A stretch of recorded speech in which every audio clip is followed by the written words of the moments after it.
Saludos, estimados participantes de la especialización en Administración, mención Procesos Contables y Auditoría. Vamos a dar inicio a la unidad curricular de Teoría del Pensamiento Contable y Administrativo. Vamos a hablar en lo que respecta a la unidad número 1 sobre lo que es el lenguaje y la construcción del conocimiento contable.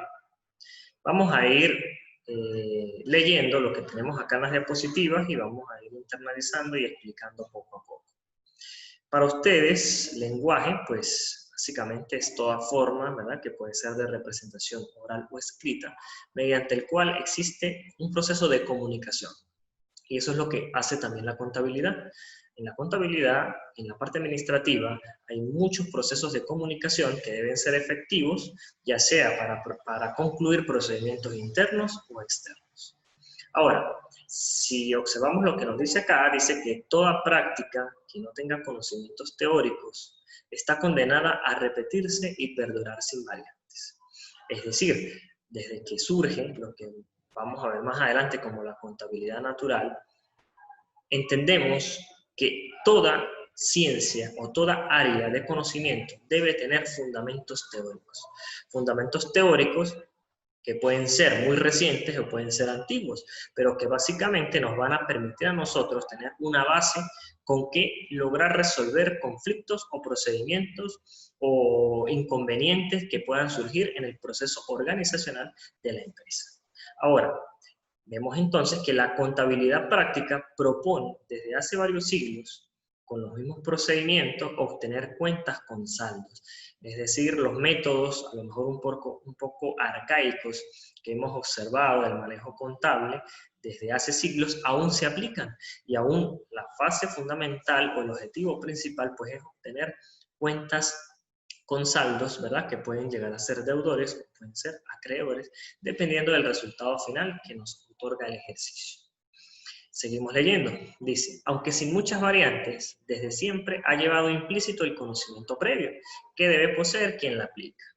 El problema está en que este conocimiento contable se fue mimetizando con la idea de contabilizar, es lo que vemos como una respuesta práctica. Sin embargo, es posible diferenciarlo de la práctica para luego contribuir a mejorar. Es decir, entonces concluimos que la contabilidad práctica siempre va a proponer, ciertas variantes, ciertos mecanismos o procedimientos que van a estar basados en conocimientos teóricos y que debe poseerlos la persona que aplica estas herramientas para que haya una contribución a la mejora continua y a la puesta en marcha de las organizaciones. Veamos entonces cuál es el concepto del lenguaje contable.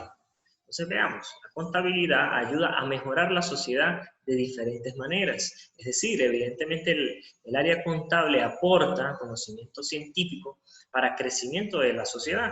El crecimiento lo vemos desde el punto de vista económico y financiero, y implícitamente pues eso nos va a permitir a nosotros aumentar o fortalecer la economía del país. Ahora, vemos que dice acá, una de ellas es el lenguaje contable. Este es un soporte a la sociedad principalmente porque estamos atados a una sociedad financiera. Sea cual sea el modelo económico que manejan las organizaciones y que se maneja desde la macroeconomía de los países, la finalidad de cada una de ellas es abarcar lo que se conoce como una sociedad financiera. Es decir, un conjunto de organizaciones, un conjunto de empresas cuya finalidad es producir bienes y servicios, sean tangibles o intangibles, para obtener una rentabilidad o una utilidad al final del ejercicio. Entonces, por eso nos dice aquí también, donde la economía de un pueblo está basada en transacciones, es decir, el comercio, el intercambio comercial, que es el que nos va a permitir a nosotros fluctuar en un flujo de caja positivo para obtener entonces posteriormente valoración de una empresa que se pueda mantener en marcha en el tiempo. Y aquí pues vemos entonces que dice que, donde la economía de un pueblo está basada en transacciones, una cosa a cambio de la otra. Y recordando un poco de la historia, pues, que en principio el surgimiento de la economía pues se dio con el conocido trueque, que es eso, simplemente intercambiar una cosa por otra para satisfacer necesidades. Entonces veamos cómo el lenguaje contable se aplica a una estructura organizativa desde punto de vista de toda la empresa. Aquí realmente tenemos es como un esquema, ¿okay?, que nos va a dividir la empresa desde el punto de vista de la sociedad financiera. ¿Qué es lo que necesita una empresa para funcionar? Necesita capital, trabajo y coordinación de recursos. Y si unimos capital y trabajo, pues surge un indicador financiero que se conoce evidentemente como el capital de trabajo, uno que es neto operativo y otro que es solamente el capital de trabajo. Básicamente, así sea una empresa sin fines de lucro, va a requerir un capital de trabajo que es la puesta en marcha o el que va a dar el inicio a la puesta en marcha de esa organización. Ahora, ¿cómo podemos clasificar este capital, este trabajo y la coordinación de recursos? Primero, actividad económica. Yo tengo que tener claro, como gerente, como administrador, cuál es la actividad económica en la que está abarcando mi organización. Aquí tenemos algunos tipos, pueden ser industrial, comercial o de servicios. Ahora, el tamaño. ¿Qué tipo de tamaño tiene mi empresa? O cómo se clasifica mi empresa según su tamaño, que puede ser grande, puede ser mediano o puede ser pequeña. Ahora, la finalidad. La finalidad, entonces, es muy importante conocerla porque esto va ligado íntimamente con el manejo del lenguaje contable. Es muy distinto a la actividad económica. La actividad económica puede estar ligada a distintos tipos de finalidad. Entonces, en la finalidad podemos ver que puede ser desde el ámbito privado o público. Y en ciertos casos, ¿verdad?, dependiendo de las normativas legales que posea el Estado, en el que se encuentra pues funcionando la organización, podemos encontrar también mixtas, es decir, tanto privadas como públicas. La tecnología, entonces, yo puedo ser consciente de si mi empresa posee un nivel tecnológico fuerte, mediano o débil y cómo aprovechar este tipo de tecnología en el surgimiento de nuevos productos, en el surgimiento de nuevos procedimientos, propuestas que siempre me permitan estandarizar los procesos. Régimen jurídico, entonces puede ser un patronato, una asociación, es decir, ya esto va más a la constitución del registro mercantil de la organización, la tipología de la empresa en función del ámbito legal, jurídico y mercantil. Filosofía y valores, podemos tener entonces, por ejemplo, mecanicistas orgánicas, si vemos una que son formales o informales, ya aquí hablamos un poco más de la parte filosófica de organización, donde entran lo que son la misión, visión, valores, política, entre otras circunstancias, que llegan, al fin y al cabo, a hablar de lo que es la cultura organizacional. Fíjense entonces qué amplio es todo el procedimiento que maneja una empresa y que cada uno de estos factores que acabamos de mencionar tienen que ver con el lenguaje y nos permiten a nosotros construir constantemente conocimiento contable. Veamos entonces la contabilidad práctica desde otra perspectiva. Vemos que la contabilidad práctica, pues, es el día a día, nos dice, el día a día de la contabilidad en una empresa empieza con la contabilización de las ventas y las compras realizadas por la sociedad y concluye con el cierre del ejercicio contable y el depósito en el registro mercantil de las cuentas anuales de la empresa. En general, ¿cómo podemos resumir la práctica contable? Primero, un proceso de facturación.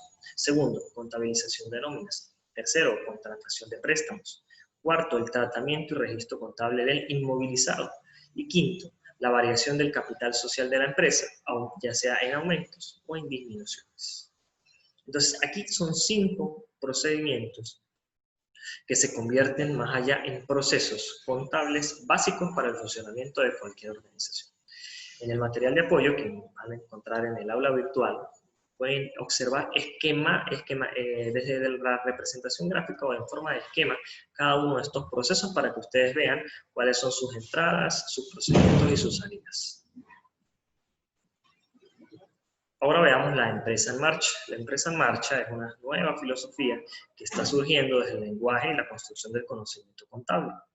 Nos dice acá, el supuesto de empresa en marcha, también lo que se conoce como going concern assumption, que son sus siglas en inglés, es un principio de contabilidad que se usa para preparar los estados financieros de una empresa. Esto lo define el Instituto Americano de Contadores Públicos Certificados. Él lo describe de la siguiente manera. Según la base contable de la empresa en funcionamiento, los estados financieros se preparan asumiendo que la entidad es una empresa en funcionamiento, o lo que se conoce como una empresa en marcha, y que continuará sus operaciones durante un periodo de tiempo razonable o prolongado. Cuando nosotros hablamos de empresa en marcha, y desde el punto de vista contable y también de la toma de decisiones financieras, vemos que un negocio vale por estar en marcha. Así así esté comenzando, esté pasando por situaciones un poco difíciles en el ámbito de la liquidez, pero con que la empresa se mantenga abierta, se mantenga en funcionamiento, eso vale. Y eso entonces le genera, lo que nosotros vemos, un catalizador hacia lo que es el supuesto de una empresa en marcha. Ahora, ¿cómo sabemos nosotros si nuestra empresa está en marcha? Desde una evaluación cualitativa. Entonces, aquí tenemos ciertas condiciones que nos van a decir a nosotros como administradores si la empresa está en marcha o evidentemente no está en marcha. Y lo que debemos hacer es tomar acciones o estrategias que nos permitan, si está en marcha, mantenerla en marcha, y si no está en marcha, entonces tomar dos alternativas, o hacer la liquidación de los bienes, es decir, cerrar la organización, o reinventarnos para que se convierta en empresa en marcha. Entonces, condiciones del supuesto de empresa en marcha. Primero, la cuenta con fondos suficientes, lo que se conoce en otras perspectivas con liquidez, y que eso se transforme en rentabilidad. Por eso vemos que la segunda condición es que sea rentable. Tercero, conserva sus activos más importantes, es decir, que no haya tenido que generar lo que se conocen como gastos de información financiera o como los GIF, o la generación de esa información financiera, que es tratar de vender los activos para otorgar liquidez, ya sea en un mediano o largo plazo. Y que siga, como última condición, que siga o seguirá existiendo en los próximos años, es decir, que tenga una visión futurista y que se proponga proyectos que se vayan hacia largo plazo para que la empresa pues no se vea afectada en el corto plazo. ¿Cuándo son las condiciones del supuesto de empresa que no está en marcha? Entonces, si la empresa posee procedimientos judiciales, cuando existen cambios en la ley que hacen que la empresa pues no pueda seguir en funcionamiento, la pérdida de clientes clave, problemas laborales y la falta de un seguro.